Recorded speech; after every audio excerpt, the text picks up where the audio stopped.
My dear students, welcome to Easy Math Learning Academy. So আজকে আমরা নবম দশম শ্রেণীর তৃতীয় অধ্যায় বীজগাণিতিক রাশির অনুশীলনী 3.1 নিয়ে আলোচনা করব। So let's start. প্রথমে আসি আমরা একের নাম্বার। এখানে বলেছে যে এই রাশিটির বর্গ নির্ণয় করার জন্য আমরা প্রদত্ত রাশির বর্গ লিখে এটার বর্গ লিখলাম। তারপরে হচ্ছে কি আমরা এটাকে a + b + c whole square আকারের সূত্রতে নিয়ে গেলাম। এখানে -5c ছিল, এটাকে আমরা ব্র্যাকেটের মধ্যে এনে -5c-টাকে ব্র্যাকেটের মধ্যে নিয়ে আসলাম।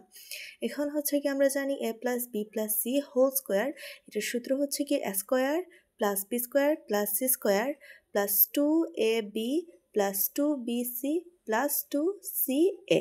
এখানে a হচ্ছে কি 3b, b হচ্ছে কি -5c and c হচ্ছে কি -2a। সো এটা সরল করলেই আমাদের কি বের হয়ে যাবে? এটার আনসার বের হয়ে যাবে।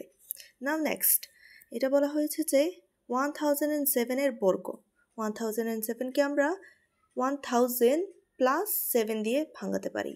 1000টাকে আমরা a ধরলাম আর 7কে আমরা b ধরলাম। তাহলে এটার সূত্র কি?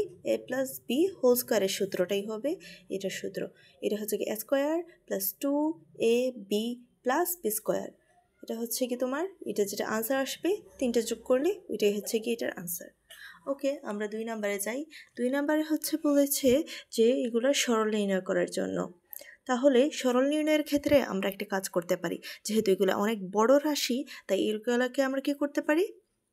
ধরে কাজ করতে পারি, ধরে নিতে পারি। যেমন এই পুরোটা সমান আমরা কি ধরলাম? a, আর এই পুরোটা সমান আমরা কি ধরলাম? b।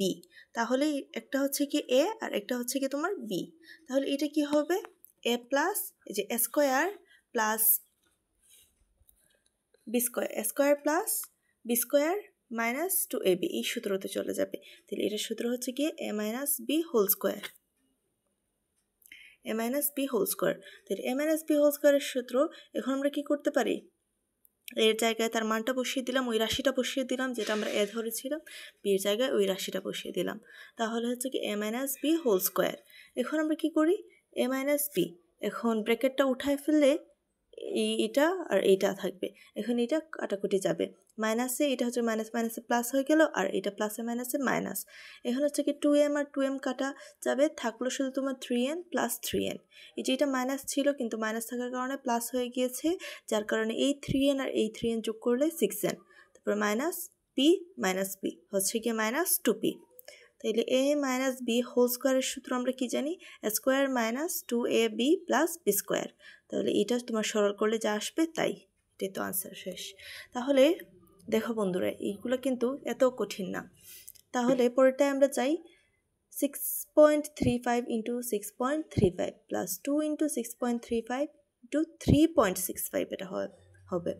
তারপরে প্লাস 3.65 × 3.65। তাহলে এটা একেবারে ইজি।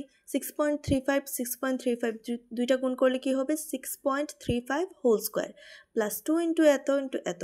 তাহলে আর এটা 3.65 and 3.65 এই দুইটা গুণ করলে কি হবে? 3.65 হোল স্কয়ার।